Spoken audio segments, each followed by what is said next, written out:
Hello, Judy from Thistledew Creations here, Judy Greer from Thistledew Creations, and today I have a little happy mail to share from Julie Ann. She goes by in the Buy Nothing Scrapbooking Canada group on Facebook, and she had just posted a little picture of her ephemera, and I commented on it, and apparently I won it. I don't know if it was random or if my comment just made her think I wanted it the most or what. She never really explained. But this is the little bundle of ephemera that she sent me. So they're almost like little irregular shaped small cards or clusters. I don't know what you would really call them. They're on like a coffee dyed cardstock of some sort with some, I think this is what you're seeing on the edge of here might be the background from something else. I'm not sure, but it looks like some layers with glue. There's some stamp things. There's some little bits of scrapbook paper that has lace. There's actual lace. There's a fussy cut of a little binder clip, some stickers and some buttons.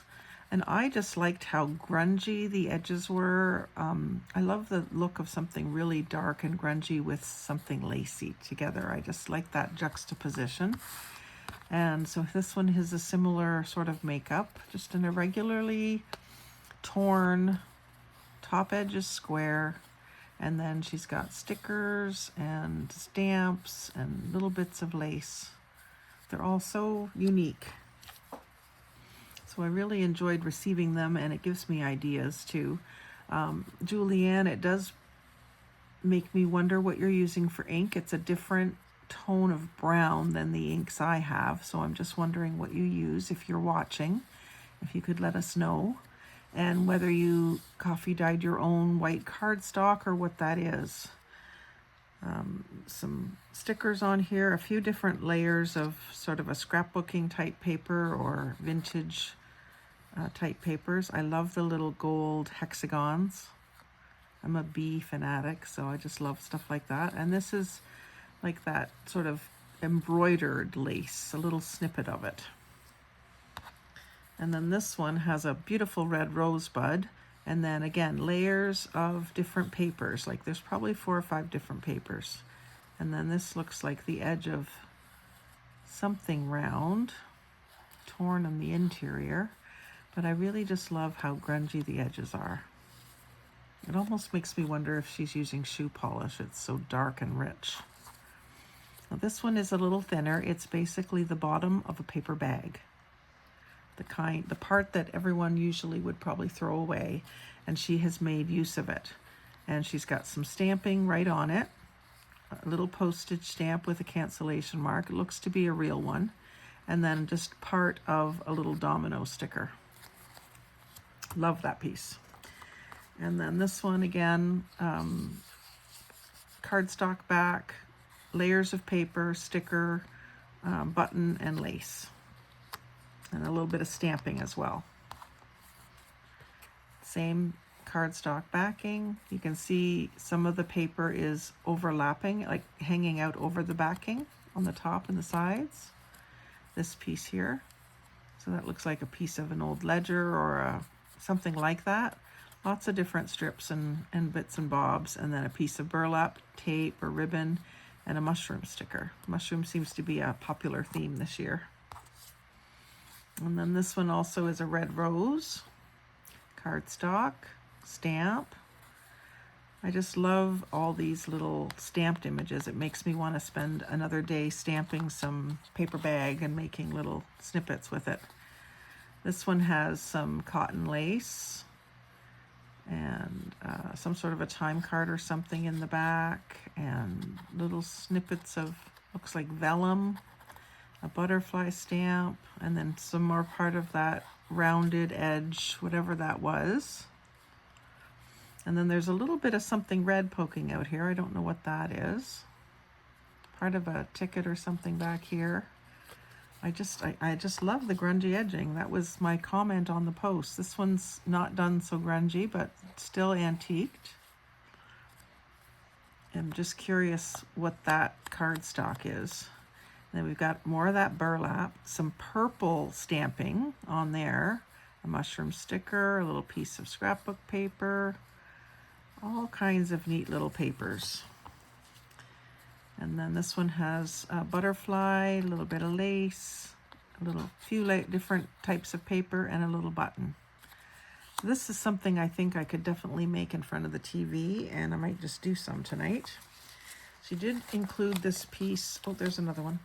This one again it feels more like it's paper bag, not such a cardstock feel. And then there's some stamping, scissors and a butterfly, and it looks like maybe some sort of tape, or it's translucent, I think. You can see the dragon or the butterfly wings still through it. So I'm not sure what that is, but it almost has like a vellum-y feel. And then a little mushroom sticker. So that's the little clusters. And then there was this piece of this, I think this is the stamped paper that she's used in some of them. I just wonder if she did it or if she bought it. It almost looks bought just because all the ink is exactly the same. But I mean, you certainly could make it too if you had enough different stamps. It's got a torn edge like it's a paper bag, so I'm thinking maybe I'm wrong and she did make it. If you're watching, Julie, please let me know. And then we've got a little plastic card with some washi tape on it, which I'll add right into my washi tape envelope.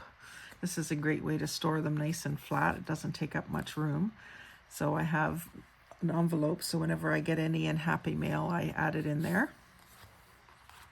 And then there was this little card, which has a dragonfly on the front, which is obviously a stamp on a piece of, I guess, scrapbook paper, quite thick, cardstock type scrapbook paper. I love these roses. And then it's just a little note inside. I hope you enjoy your envelope of goodies. Happy crafting, Julianne. Buy nothing scrapbooking. And then there's another dragonfly and a heart. So I'm thinking she probably made that little card.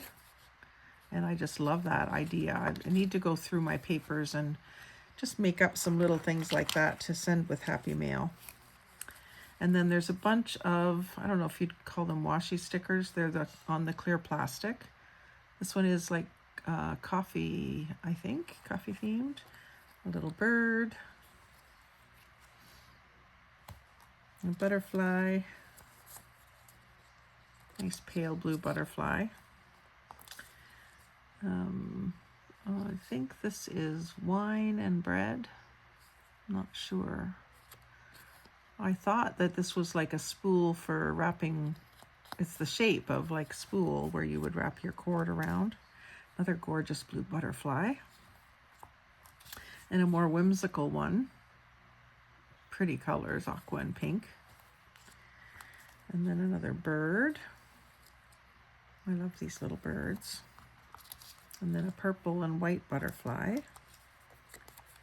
And this one is sort of multicolored. We've got purples and pinks and yellows and blues.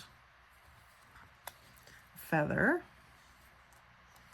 And then this is just a really pretty floral one. I think this one is going to be like a matte finish sticker. That's very pretty. And then just a white on clear of a bistro scene, a cafe, outdoor cafe. And then a French label of some sort. La ville et la theater. Préparé par Gérard Fille, parfumeur, au gras, Maison de Vent, 39 Rue Antienne, Marseille, Paris. That's my French. And then this one doesn't have any writing. It's just a pretty border, very ornate border. I love that. And you could put something special in the middle. Or this would perhaps make a good shaker pocket cover. And then she also included in the package a few bulb pins or gourd pins and these dangles. which are really pretty and colorful. I was looking to see if there was like a pin for a glue bottle, but I guess I could add that myself and get the correct size pin. I understand that those need to be stainless steel, but it might be helpful for me to have this attached even to my little needle that I use to clean out my glue bottle when it gets starts to get sort of stuck, because sometimes it does. And I just keep it on a magnet here right by my desk. That and one that I use to do my 3-hole pamphlet stitch with. But I could take one of these and fashion it onto this if I can get a pin through the eye of the needle. This is a very thin needle, because the glue bottle that I'm talking about is one of those ones with the little needle nose. It's very tiny. A lot of my needles that I have wouldn't even go in it, but this one does. Just barely fits. I don't want to put the eye end in. And then if it gets clogged, I can unclog it with that. So I keep it on a little magnet, but it might be better to have it also on something like this so I can really see it. It's very small. If I can get this through the eye, I will use it this way.